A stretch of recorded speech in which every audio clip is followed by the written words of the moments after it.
नमस्कार, मैं हूं आनंद और आप देख रहे हैं सारांश दर्शन। आज हम एक ऐसी शख्सियत से आपको मिलवाएंगे जो कि सिवान जिला में एक कद्दावर नेता के रूप में उनको जाना जाता है। सिवान जिला में जिला परिषद भी रहे हैं। गोपालगंज जिला से गोपालगंज लोकसभा का चुनाव भी लड़ चुके हैं और तीसरे स्थान पर रहे थे। आज चिराग पासवान के दामन में कहा जा सकता है कि हैं, और रामविलास चिराग पासवान की जो पार्टी है उस पार्टी के प्रभारी भी हैं छपरा सिवान गोपालगंज के। अजय पासवान जी की मैं बात कर रहा हूं और उनसे बात करेंगे सिवान के अभी तत्काल के जितने भी मुद्दे हैं, चाहे सिवान में जाम की समस्या हो, विकास के मुद्दे हों और शिक्षा की व्यवस्था हो। राजनीति पे भी 2-4 सवाल होगा इनसे, लेकिन सबसे पहले अजय पासवान जी, स्वागत है आपका। बहुत बहुत धन्यवाद टीवी 10 को, आनंद बाबू, और सारंग दर्शन को भी कि आप यहाँ तक चल के आए हैं। एक छोटी सी मुलाकात में कुछ हम लोग बातें करेंगे और आप बेबाकी से पत्रकारिता करते हैं, इसके लिए जाने जाते हैं। और आपके श्रोताओं को मैं बारंबार धन्यवाद देता हूं कि अगर मुझसे कोई त्रुटि हो, क्योंकि बहुत ख़तरनाक अभी बाइट चलने वाला है। बिहार परेशान है और बिहार को परेशान करने वाला एक व्यक्ति पूरे बिहार को परेशान कर दिया, जिसका नाम है के पाठक। आप उनके ऊपर कुछ चर्चा करें और उनके बारे में कुछ प्रश्न पूछें आप। ज़रूर, मैं आपसे तो बहुत सारे सवाल लेकर के मैं आज आपके पास आया हूं। बहुत सारे सवाल आपसे होंगे, लेकिन सबसे पहले ये साफ कर दीजिए कि जो कि बिहार में राजनीतिक उलटफेर जो हो रहा है उसके ऊपर लोगों का अनुमान भी अब फेल कर जा रहा है नीतीश कुमार को लेकर के, कि आगे वो क्या करने वाले हैं। आज इस दल में हैं तो उस दल में बने रहेंगे, इसकी कोई गारंटी लेने के लिए तैयार नहीं है। जबकि तेजस्वी यादव ये कहते हैं कि मोदी वालों गारंटी तो ले लो कम से कम कि नीतीश कुमार बने ही रहेंगे। देखिए, पूरे विश्व में राजनीति का उदाहरण किसी ने दिया नहीं है। राजनीति में जो कीजिए वो राजनीति है। वही नीतीश कुमार उस मेथड में आते हैं और इस मेथड में आने से थोड़ा सा उनकी साख गिरी है और जनता जो है थोड़ा सा परेशान इसलिए है कि उनके ही कुछ IAS IPS लोग हैं कि उनको मार्गदर्शन करते हैं। जैसे के पाठक ने लालू यादव के बेटे तेजस्वी यादव से भी विक्षेप कराने का बहुत बड़ा रोल किया। इसलिए किया कि पूरे बिहार से 20-20 करोड़ शिक्षा विभाग से वसूली की काम हो रही है। DO लूटता है, BO लूटता है और शिक्षकों को परेशान किया जाता है। इसलिए किया जाता है कि नहीं करेंगे तो शिक्षक तो बहुत निरीह होता है। वो बच्चों को पढ़ाता है, अपने बच्चों को पूछता है और सारे विद्यालय के बच्चों को अपना बच्चा समझता है। उसको परेशान जितना किया जाए, बताइए 8 बजे विद्यालय खोला जाएगा, बच्चे 10 बजे आते हैं, क्या विद्यालय के जो टीचर हैं उनके बच्चे नहीं हैं? नहीं सर, सवाल तो ये होना चाहिए कि मान लीजिए कि शिक्षक अगर 9 बजे से लेकर के 5 बजे तक विद्यालय में रहते हैं तो सवाल तो ये बनता है कि अगर शिक्षक समय से आते हैं, बच्चों को पढ़ाते हैं, तो परिवर्तन बच्चों में आना चाहिए, न कि बच्चा जब एग्जाम देने के लिए जाता है और जिस विषय का एग्जाम दे करके निकल रहा होता है, सोशल मीडिया पे आपने देखा होगा, उस विषय का स्पेलिंग नहीं मालूम है उसको। ये क्या परिवर्तन है? कैसे पता होगा सर? ऊपर से नीचे तक धांधली है। टीचर को आप टाइम से भेज देने से, टाइम क्या, आप 8 बजे विद्यालय में बुलाते हैं और 5 बजे छोड़ते हैं और बच्चे 10 बजे आते हैं। आपने शुरू से ही बच्चों को संस्कार देने का काम नहीं करवाया। शुरुआत तो कर दिया ना के पाठक ने। अरे शुरुआत क्या किया महाराज? ये शुरुआत है? ये क्या उनसे शुरुआत है? पहले शिक्षक समय से विद्यालय में नहीं जाते थे, हाजिरी बना करके लोग अपने अपने घरों पे चले जाते थे, अपने काम में चले जाते थे। आज ये परिवर्तन आया के पाठक की वजह से आया। अरे सर, देश में एक जगह बलात्कार होता है ना, प्रिंट मीडिया से लेकर इलेक्ट्रॉनिक्स मीडिया तक दिखाया जाता है, क्योंकि गलत है वो। 1 लाख साधु और संत हो जाते हैं, ये प्रचार नहीं होता। गलत का प्रचार ज़्यादा होता है। अब बताइए आप, एक टीचर कहीं चला गया, सारे टीचर को बदनाम किया जा रहा है, पूरे बिहार के टीचरों को बदनाम किया जा रहा है। एक ने दारू पी लिया तो सारे टीचरों को बदनाम किया जा रहा है। आज ये बताइए, बिहार में दारू बंद है कि चालू है? वो तो बेहतर आप बता पाएंगे। मैं बताता हूँ ना। पूरे बिहार में पहले से ज़्यादा दारू बिक रहा है। मैं एक बाइट दिया था कि अंधेर नगरी चौपट राजा टकेसर भाई टकेसर खाजा। कहने का तात्पर्य ये होता है कि हीरा भी 1 रुपये का है और खीरा भी 1 रुपये का है। यहाँ कोई कानून नहीं है, कोई नियम नहीं है, कोई बिहारियों के लिए संरक्षण नहीं है, कहीं बिहारियों के लिए सुरक्षा नहीं है, कहीं बिहारियों के लिए मान सम्मान की बात नहीं है। ये सरकार निकम्मी सरकार है और इस निकम्मी सरकार में IAS IPS इनके चलाने वाले लोग हैं, जैसे के पाठक हैं। अब बताइए के पाठक कितनी बड़ी नियम बना रखे हैं कि DO लूटता है, BO लूटता है, सारे ये लूटते हैं। तनख्वाह लेने जाइए, तनख्वाह टीचर जाते हैं लेने के लिए, उसमें घूस देना पड़ता है। अटेंडेंस बनाना जाइए तो उसमें घूस देना पड़ता है। किताब लेने जाइए उसमें अटेंडेंस में उसमें पैसा देना पड़ता है, पोषाहार का है उसमें पैसा देना पड़ता, मतलब सारा जगह पैसे का खेल है। ये कहाँ से सुधार होगा? आपने नींव नहीं ठीक किया और ऊपर ठीक करने चले हैं। आप जड़ में किसी वृक्ष के, प्लीज सर, किसी जड़ में आप पानी देंगे तब उसके पत्ते और डालियों में जाएंगे। आप डाली में पानी डालते हैं, कहाँ से जड़ में जाएगा? एक सवाल का जवाब और लगे, बताइए आप। दे दीजिए। जी दे देंगे, एकदम देंगे। आप नीतीश कुमार पर आरोप लगा रहे हैं, के पाठक पर आरोप लगा रहे हैं। आप भूल गए हैं क्या कि आप गठबंधन में हैं? गठबंधन से कोई, मेरा भाई खराब होगा मैं उसकी बुराई करूंगा, मेरे पिताजी खराब होंगे मैं उनकी बुराई करूंगा।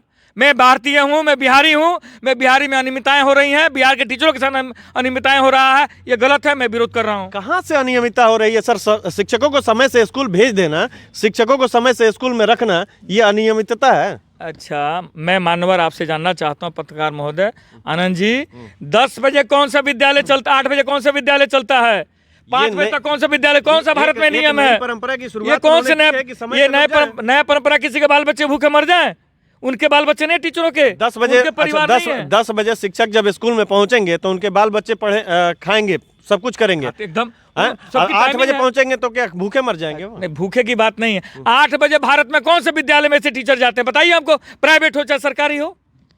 नहीं जाते हैं। अब बताइए दीजिए, कोई बताइए विद्यालय का नाम, कोई स्टेट का नाम बताइए आप। पूरे भारत में कई ऐसे शिक्षण संस्थान हैं जो कि बहुत बड़े पैमाने पे चलते हैं। डीएवी हो गया, डीपीएस हो गया, न्यूटन पब्लिक स्कूल हो, इस तरीके से कई ऐसे विद्यालय हैं जो कि 8 बजे क्या 9 बजे से चालू हो जाता है और वहाँ पे पठन पाठन की व्यवस्था होती है। तो के पाठक ने तो बढ़िया किया कि समय से स्कूल में विद्यार्थियों को भेज रहे हैं, लेकिन मेरे हिसाब से, अगर मैं गलत नहीं हूँ, तो एक चीज़ और करना चाहिए कि जिस तरीके से रिपोर्ट कार्ड शिक्षकों का मांगा जा रहा है, उसी तरीके से बच्चों में क्या प्रोग्रेस हुआ उसका भी रिपोर्ट कार्ड मिलना चाहिए। इस पर आप काहे नहीं बात करते हैं? देखिए वहाँ बात मैं नाराज़गी मेरी नहीं है के पाठक से। के पाठक के कुछ नियमावली ऐसे लगे हैं कि बहुत सारे सिस्टम फेल हो रहे हैं। अब फेल क्या हो रहा है मैं आपको बताना चाहता हूँ। 1 मिनट, थोड़ा मोबाइल को मैं ऑफ कर दूँ। तो मैं आपसे बताना चाहता हूँ कि आपने स्टार्टिंग में ही कोई कानून नहीं बनाया, कोई नियमावली नहीं बनाया, आपने शिक्षकों का कोई मापदंड नहीं किया और आपने बहाल कर दिया। आपने दारू का भी स्थिति किया, गांव-गांव में दारू बिचवाया, मोहल्ले में दारू बिचवाया, दारू बंद कर दिया। ठीक है, किसी भी चीज़ को धीरे धीरे पढ़ा जाता है। जैसे क ख ग पढ़ते हैं, वैसे ही किसी भी कानून को लागू करने के लिए धीरे धीरे किया जाता है, क्योंकि आदत बनानी पड़ती है। आप अचानक आदत कैसे बनाएंगे? आप आज हैं कल नहीं रहेंगे, ये सत्यता है। आज आप हैं कल नहीं रहेंगे तो फिर पुरानी स्थिति में वो लोग चले जाएंगे। आप शुरू से ही आदत बनाते हैं कि धीरे धीरे सारे चीज़ों करना पड़ता। अब बताइए, घूस इतना ज़्यादा मात्रा में है बिहार में, बाप रे बाप, तराईमाम है बिहारी लोग, और सारे लोग परेशान हैं। अब बताइए, शिक्षक जो है भारत का एक रीढ़ होता है, एक स्तंभ होता है, एक जड़ होता है, यहीं से सारी चीज़ें बनती हैं। आप सबको परेशान कर रखा है। कोई टीचर का आपने मापदंड नहीं रखा, कोई टीचर का आपने कोई नाप तोल नहीं रखा, आप बहाल कर दिए। एक टीचर को अपना इंग्लिश तो सर बीपीएससी जो क्वालिफाई कर रहा है सो बन रहा है। आप बताइए ना, बीपीएससी के पाठक को मालूम नहीं है? उसमें भी धांधली हुआ, पकड़ाया लोग, सब घूस, सब पैसा दे करके पेपर लीक हो गया, पेपर लिखा गया। ये कौन से, सिर्फ नाम रखने से हो जाएगा भैया? राम रख लेंगे तो राम हो जाएंगे आप? राम के आचरण से आपको उत्पन्न होना होगा, राम के विचारधाराओं से उत्पन्न होना होगा, तब जाके राम कहलाएंगे आप। एक लगे हाथ एक सवाल का जवाब और बता दीजिए अजय पासवान जी। शहाबुद्दीन का नाम आपने सुना ही है और शहाबुद्दीन को बहुत करीबी से जानते हैं। शहाबुद्दीन साहब के जाने के बाद वो रहे भी तो हिना साहब 2 बार चुनाव लड़ी, 2 बार ओम प्रकाश यादव जी यहाँ के सांसद रहे। एक बार निर्दलीय थे, एक बार भारतीय जनता पार्टी के टिकट पर उन्होंने चुनाव लड़ा। और उसके बाद से गठबंधन में अजय सिंह की पत्नी जो है कविता सिंह, उनका भी कार्यकाल पूरा होने वाला है। अगला चुनाव 2024 में होना है। लेकिन जिस समय शहाबुद्दीन साहब सांसद थे, उस समय से लेकर के आज तक सिवान की जनता को यह उम्मीद थी कि कचहरी ढाला पर ओवरब्रिज का निर्माण होगा, सिसवन ढाला पर ओवरब्रिज का निर्माण होगा। जब सिवान से बाहर के लोग जब आते हैं तो ये मनाते हुए आते हैं कि सिवान मेन टाउन हमको पार नहीं करना पड़े, जाम की समस्या इतनी है। अजय पासवान ने कभी इस पर सवाल नहीं उठाया, इस पर कभी किसी से नहीं कुछ पूछा? आनंद बाबू, जानकारी की अभाव है आपको। माननीय सांसद कविता सिंह के सौजन्य से सदन में भी इसका प्रश्न उठाया गया और सिसवन जो ढाला है, लक्ष्मीपुर ढाला इसको बोलते हैं, उसका भी पास करा दिया गया है। वहाँ कुछ अतिक्रमण रेलवे जो है, कुछ वहाँ के लोगों द्वारा उसकी एनओसी नहीं मिलने के कारण वो पुल नहीं बन पा रहा है। अन्यथा यहाँ के सांसद जो स्थानीय सांसद है वो लोग प्रचार कम करते हैं, वो लोग दिखावा कम करते हैं, काम करते हैं। आपको पता होना चाहिए कोरोना काल में जो सिवान खंडहर में तब्दील हुआ करता था, सिवान का जो रोड है दरबार सिनेमा से लेकर के बबुनिया मोड़ तक, वो कविता सिंह का ही देन है। आप सिवान में देखिए मेडिकल कॉलेज जो भी कविता सिंह का ही सहयोग है, आप देखिए इंजीनियरिंग कॉलेज कविता सिंह का ही सहयोग है, आप अस्पताल सिवान सदर जो है वो भी कविता सिंह का ही सहयोग है। ऐसा कुछ नहीं है सर। अब रही बात कि वो लोग प्रचार कम करते हैं, वो लोग प्रचार में भरोसा नहीं करते, वो लोग काम में भरोसा करते हैं। जैसे के पाठक प्रचार में भरोसा रखे हुए हैं और प्रचार कर रहे हैं कि नहीं हम बहुत अच्छे IAS IPS सचिव रह चुके हैं। कोई कहीं परिवर्तन नहीं है, कोई विद्यालय में अच्छी चीज़ नहीं हो रही है, सिर्फ धरपकड़ की जा रही है, टीचरों को परेशान किया जा रहा है। ठीक है, आपने कहा कि जो वर्तमान की जो सांसद हैं कविता सिंह, वो प्रचार प्रसार में भरोसा नहीं करती हैं, लेकिन भरोसा जनता का भी चाहिए, तो जनता को भी तो दिखना चाहिए सर। अरे सर क्या आप, इसलिए मैं कहा कि आनंद बाबू आपको जानकारी के अभाव है। मुझे जानकारी का अभाव हो सकता है सर, लेकिन इस सवाल का जवाब आप क्या देंगे कि जनता के ऊपर क्या भरोसा है, जनता उनके ऊपर कितना भरोसा कर रही है? 110%। कैसे? 110%। सिवान की प्रथम महिला सांसद है वो, और जितनी लोकप्रिय हैं, जितनी सौम्य हैं, जितनी यहाँ समस्याओं का समाधान करती है, मेरे ख्याल से अभी तक किसी सांसद ने नहीं किया है। आप उनके प्रतिनिधि हैं इसलिए तो नहीं कर रहे? नहीं ऐसा मैं तो आप मैं तो बेबाकी में जाना जाता हूँ, मैं किसी का सपोर्ट नहीं करता, मैं किसी का सपोर्ट नहीं करता। अब तो नहीं लगता अगले ही कार्यकाल में ये दोनों जो ओवरब्रिज की आपने बात करी, लक्ष्मीपुर ढाला वही सिसवन ढाला की, तो ये तो अगले ही कार्यकाल में अब बन पाएगा? अब तो आचार संहिता लग जाएगा तो बन नहीं पाएगा। ये आपने सही प्रश्न किया है। इस बार कविता जी ने जो इसका क्या बोलते हैं कि मांग हुआ और इसका पारित भी हो गया है, अब नेक्स्ट फिर सांसद बनेंगी तो पुलिस स्वतः बन जाएगा। पूरा भरोसा है कि अगली बार फिर वही सांसद बनेंगे? क्यों नहीं बनेंगे, इसलिए नहीं। सिवान से कि महाराजगंज से? नहीं, सिवान से। सिवान से ही? हाँ, सिवान से सांसद रहेंगी। तो इस बार क्या NDA गठबंधन की तरफ से उम्मीदवार कविता सिंह होंगी सिवान का? 100 पर घोषित है वो तो, इसमें कहीं बटबुट नहीं है सर, एकदम 100%। लोगों की चर्चाएं चल रही है सर। अच्छा, ओम प्रकाश यादव जी भी आ रहे हैं। अरे ओम प्रकाश यादव जी तो 10 साल रहे हैं ना, जनता ने देख लिया। पाँव छूने से थोड़ी सांसद हो जाइएगा, पाँव छूने से ठग सकते हैं किसी को, आप विकास नहीं कर सकते हैं। संस्कार का परिचय भी हाँ, अपने छोटों को भी पाँव छूए संस्कार है, अपने छोटों को भी पाँव छूए संस्कार है। संस्कार वो है कि अपने बड़ों का आदर कीजिए, बड़ों को सम्मान कीजिए और छोटों से प्यार कीजिए। आप छोटों को इसलिए पाँव छूते हैं, उनके दिल में इसलिए ऐसा करते हैं कि चलो भाई कुछ ना सांसद हो, हमारे गोड़ छूता तक वोट दे दो। इसके मतलब कि टोटल 100% ठगने का काम कर रहे हैं आप। सिवान के जाम की समस्या जो है सर, वो केवल मुझे जहाँ तक दिख रहा है केवल बैरिकेटिंग, डिवाइडर, इसके अलावा जो अतिक्रमण किया गया है पूरे टाउन की मैं बात कर रहा हूँ, स्टेशन रोड से लेकर के आप श्रीनगर से तरवारा मोड़ तक चले जाइए, जो अतिक्रमण है उसको हटाने के पीछे ना नगर निगम, ना जिला परिषद, ना नगर परिषद, कुछ तो कोई काम होता नहीं है सर। आज से 8 साल 10 साल पहले 17 लाख जनसंख्या थी सिवान की, आज 24 लाख है सर। तो ये कहाँ जाएगा? गोपालगंज में भीड़ थोड़ी लगेगा सर, ये सिवाने में ना भीड़ लगेगा। जनसंख्या बढ़ेगी तो रोड तो वही था, रोड तो वही था ना, कोई मास्टर प्लान में तो सिवान बना नहीं मास्टर प्लान में तो सिवान बढ़ेगा तो एकोमोडेशन डेवलपमेंट के लिए, इंफ्रास्ट्रक्चर डेवलपमेंट के लिए प्लानिंग कौन करेगा? प्रतिनिधि करेंगे, सरकार करेगी। वही कह रहा है ना। तो जब जनसंख्या बढ़ी है, अब प्लान हो रहा है, प्लानिंग की जा रही है।